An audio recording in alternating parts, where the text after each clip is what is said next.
Hi everyone, Trishna here. Welcome to your Libra New Moon intuitive and tarot/oracle reading. So what I'm feeling for the collective regarding the new moon in Libra and what I would like to share with us is right now is a time when we need to be having a lot more fun and going with the flow. Now, this may sound a little bit like what we were experiencing with the Virgo energies, but with the Virgo energies, we weren't really going with the flow. We were kind of trying to go against it in many ways. Under the Virgo new moon and under the Virgo energies, we had this tendency where we needed to get things done and be accomplished and be productive and kind of shut other people out because we had all this stuff that we needed to work on, and we were becoming a little bit more like workaholics in that sense, and becoming overwhelmed with like a million to-do lists that were probably too long than they needed to be.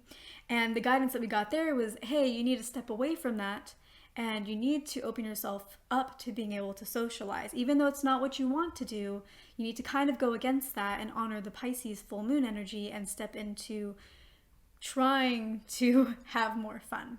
But with the Libra energy, I feel like you're naturally going to want to have more fun. We're naturally going to be pulled in those directions and go with the flow this time. Now, Libra is all about balance, and that's actually what's happening here. When I say go with the flow and have fun, that sounds like, okay, that's one side of the spectrum.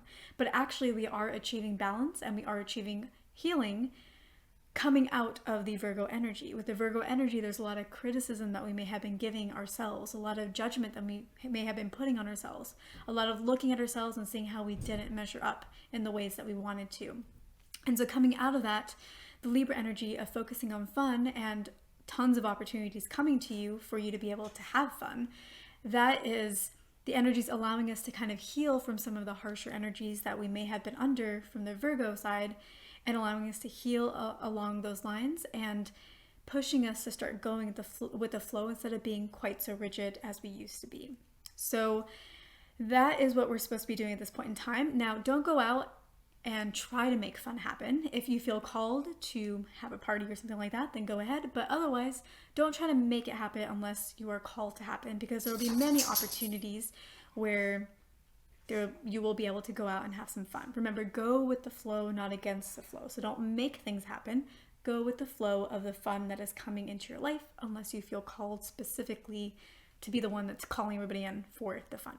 All right, so how can you incorporate this information not only in how you go about your month, but also in terms of how you go about your goals and your plans for the month? So here's what I recommend. As you create your monthly calendar and as you start thinking about all the things that you want to achieve during this month, all the goals that you have, whatever it is that you want to hit, make sure that you pick 2 to 3 of those items and think about how you can do them in a more fun, easygoing kind of way. And that way, whenever you are going through the month, you are incorporating fun within your work-like activities or whatever goals you are working on, and you are pulling in the energy of this time and harnessing it to help you achieve those goals in a way that's really in alignment with the flow of the energy of this time. So look at your to-do list, start mapping things out on your calendar, and then pick 2 or 3 different items or different events that you can do or that you think about, and you think about how you can do it in a more fun, fluid, easygoing, exciting kind of way. All right, so let's get into the oracle card portion of this video. So the first card that we have is the Panther. And what the Panther wants to share with us is a few different things. So I think for some, the Virgo season has been a little bit harsh. You may have received a lot of criticism. You may have given yourself a lot of criticism. You may have criticized people in your life who are very close to you, maybe more harshly than you should have. It may have been a little bit of an intense month for a lot of people. You may have been overwhelmed with to-do lists like we talked about in the Pisces full moon video. I also feel like you have been very alert and really listening to the signs, maybe practicing more of that buffalo energy that we talked about in the full moon Pisces video.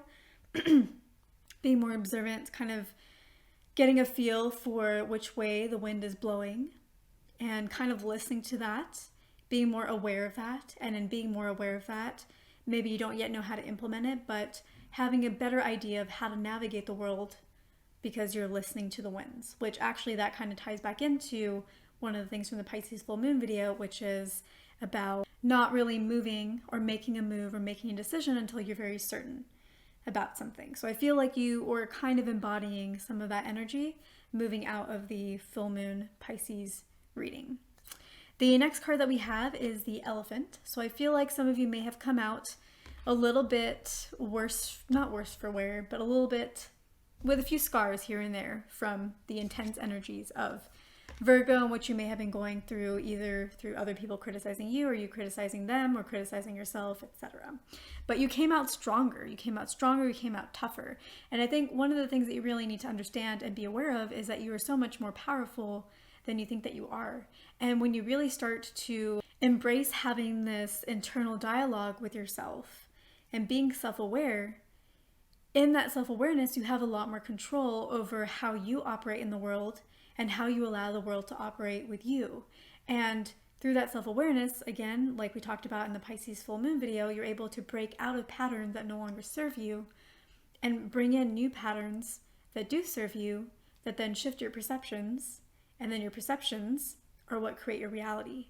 So you really are understanding your power, or if you haven't yet, now is the time to do that, to really understand and listen to yourself and just see how strong you are, how tough you are, have a better understanding of yourself, and in that wisdom, you're going to have the power that you are looking for in the world and be able to navigate it with the kind of control that you may be looking for.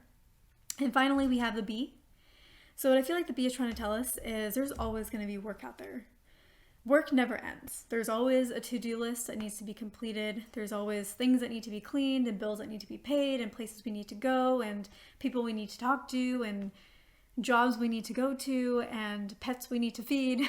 So the work is never going to end. It's always going to be there. And that's why it is so important that you do take this Libra time, this Libra new moon energy time of really incorporating fun and play into your life and going with the flow when play wants to come into your life. And then like we talked about in the planning, bringing in more play into the work that you need to do. And being okay with having a day where you are not working, where you are embodying the flow and the play, if that's what's coming into your life in that particular day. Really opening yourself up to having fun. Because again, just because you work, if you were to not take the fun, if you were to work the entire day anyways, there would just still be more work for you to do the next day. So when fun comes to you, embrace it, enjoy it, embody it, knowing that there's always going to be work anyways, whether you have fun or not, you might as well go ahead and have fun. So I hope that this served you. Thank you so much for watching. If you have any questions or comments, please leave them in the comments below. And if you're interested in a personal reading from me, I usually do tarot, but here we're doing oracle cards, but I do tarot readings. You can learn more about that at the link in the description box below. Give me a thumbs up, share this video with anybody who may be interested, and if you haven't already subscribed, please subscribe to the channel, and I will see you in my next video.